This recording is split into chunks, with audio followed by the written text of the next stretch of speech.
Alright, this is our Forex blog for March 17th, 2011.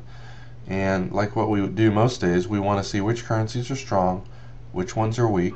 The real-time momentum is right on the top in histogram form. Any green or red that hits the dotted white line shows extreme strength, and oftentimes it continues. Underneath that we have the daily, weekly, and monthly trend. And so you can see the dollar, daily, weekly, monthly trends down, had a lot of weakness. The yen had a lot of strength that continued over from yesterday. The euro had a lot of strength today. The New Zealand had a lot of weakness, and it is the weakest daily, weekly, and monthly trend on here, obviously. Coming into midnight, it didn't have any weakness, but right around midnight it did. You can be looking for sells in the New Zealand dollar at midnight. So let's bring up the charts. You can see obviously this one sold off incredibly. Coming up to midnight, it kind of went sideways here and broke down. You probably would have went short there and you would have lost 5 or 6 pips. It retraced back up, and you can see as it was kind of going sideways and trying to go up, the real-time momentum showed some lessening, and you go short right here around 39, pulled back down here. So it's almost a 30 pip move down. You wouldn't obviously catch every pip in any given move, but more than enough to make 10, 15, 20, 25 pips even. The market retraced back up, kind of went sideways. You might have got into a trade right here where you lost, and then when it came up to the hourly moving average, anytime you have a super strong trend, the first and usually second time it hits the hourly is a great place to go short. This one also happened to have a trend reversal triangle, which is oftentimes the end of the move, and this is one of the weakest currencies. You can see on the way down it had incredible weakness, and as it rallied back up about 50 pips off the low, or actually 40 pips off the low, it had very little momentum to the upside. Great place to go short, pretty much straight down, and it found buying at the monthly S2 pivot level. So you might have gone short here again as well. And then when it had a false breakout above the hourly and came right back down underneath it, I like these kind of trades, and this one just fell immediately right down to the lower containment band.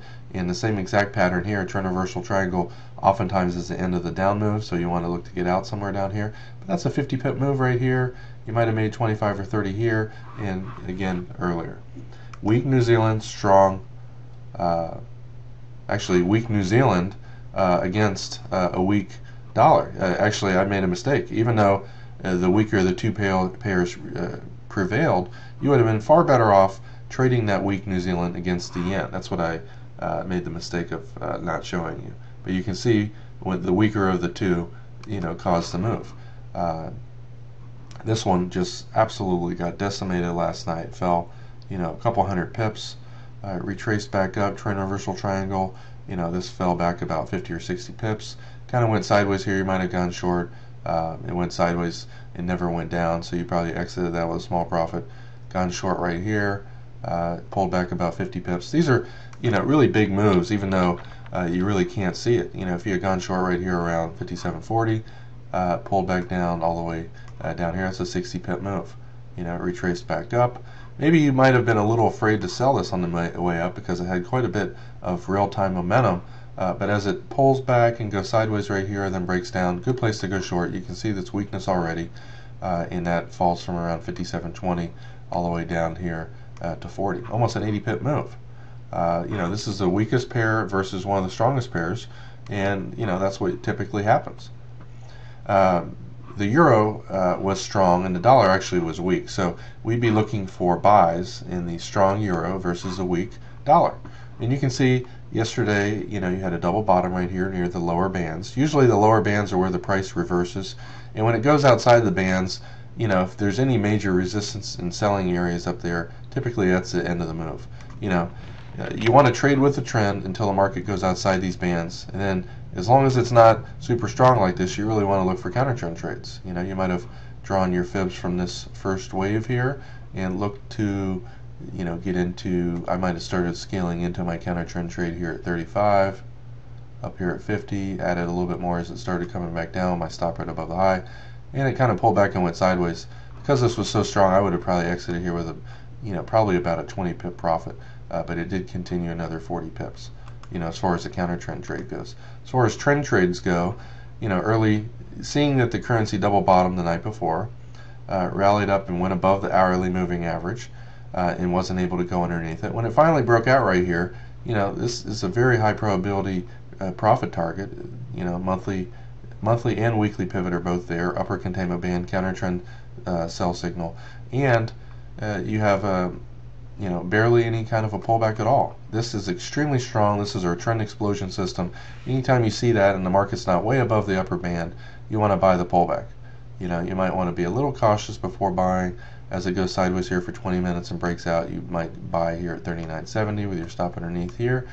And I wouldn't, for profit target purposes, draw my fibs on the whole thing. I would just use the last tinier wave right here, and somewhere between the first and second fib target is where I'd be looking to get out of this trade, unless it just totally goes through it. You can see it totally shot through the first one, totally shot through the second one. So any sign of it kind of running out of steam up here is where I'd exit that trade, probably somewhere around here at 40.36. You bought around 70, and it went up about 60 plus pips. It's an excellent trade. In trend reversal, or trend explosion system with this kind of momentum, oftentimes those trends continue. And then when the market's up too much, usually it has a pretty decent sized pullback before it continues up again. This is a perfect example of our Elliott two-wave system. After you find a strong trend, wait for a first move down and draw your fibs, and somewhere between the first and second fib target usually is where it kind of runs out of steam. I want to see it hit this level and kind of go sideways, and if it broke out over this level, I would have bought before, but it didn't. It came down again to the 1.618 and also went sideways. So as soon as it goes back up above this area, you want to get in. And most of the time when the market's way above the upper band, it might go right to the upper band right here at 40.23 and stall. So you don't have as big a profit as the first one, but you're in this trade around 93, probably out somewhere around 25 for 35 plus pip move. And you might not have bought this next pullback because it didn't have the momentum it had before. I probably would not have bought here, and I would have missed this next move up. And if the market can't get above this area up here, you probably also want to look, because the momentum has slowed down, for some counter trend trades here. It's likely over the next 6 to 14 hours to pull back at least to the monthly R1 level, which is around 70. It's a 60 pip move, risking 10 pips. You might get into the trade, lose 10 pips, get into it again, and then make 30 to 50. And that's the very nature of trading. The pound also was strong, but it didn't have the same monthly trend as the euro, so it was a little bit less probability. But the weak dollar, strong pound, this one also has very high odds. Notice it found support at a little bit underneath the 1.6 thousand yesterday, and when it broke above the hourly and came back, couldn't get underneath it, you might want to go long right here. And again, the upper containment band usually is a great place to get out. This one didn't have the same kind of intensity the euro dollar did, but it did have a decent 25-35 pip pullback, and it found support at the 50-day moving average. Resistance area, once broken, you can see it was resistance there, resistance here. Once it's broken, it tends to become support, as traders that were selling there earlier are losing money when it goes above there, and when it comes back down, they can get out of their trade near break even, which is human emotion, or common human nature. Anytime someone has a small to medium or even large loss, if they are lucky enough to be able to get out of their trades near break even, and you saw people putting trades on and the price stopping there earlier, it's only, like I said, human nature for them to want to try to minimize their loss or even break even on a trade. As soon as it starts going back up, those stops are likely to get hit, pushing it up. Again, draw your fibs off that last wave, and this gives you a great area for profit target. I would have probably got out somewhere up in here because it's way above the upper band and the momentum isn't off the charts like this. If you did buy that next pullback, which honestly I think I would too, because you can see the momentum is slowly building. You have this pullback right here. You're only risking 5 or 10 pips, and this would have been my initial profit target. I would have probably exited half the trade there, and then my next profit target's right here, and it just shot through there. So any sign of this not going up, I would have been out of the trade up here. And it's just so far above the upper band. If you want, with tiny position sizes to get into trades when they're 30 to 50 pips above the upper white band, counter trend trades, most of the time that type of trade works. And you also have another perfect example of Elliott two-wave pullback here. You have this pullback right here, and the market didn't quite hit the fib target, so I'd kind of wait for 5 to 15 minutes of sideways action, and then as soon as it went back above right here at 61.10, you're in, and it kind of looked like it wasn't going to go above this 35 area right here. There's lots of resistance, and there's not a whole lot of statistical momentum, so I would have got out of the whole trade right there. But still, that's about a 20 pip profit with a risk half of that amount. That's really the key to trading. Bet very tiny amounts per trade, and take trades that are likely to give you 1.5, 2 times bigger profit if the trade works than if it doesn't. So if you lose 10 pips when you're wrong, make 20 pips when you're right, and you're even 50% right, you're going to make money.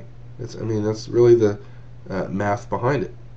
Now, if you're right more than you're wrong, but take huge losses and small wins, you'll probably lose money. I've seen it happen. I've seen traders be 80-90% right because they take 3 to 5 pip wins, then they take 30-50 pip losses. They don't have any chance doing that. It's just plain stupidity. Don't do that.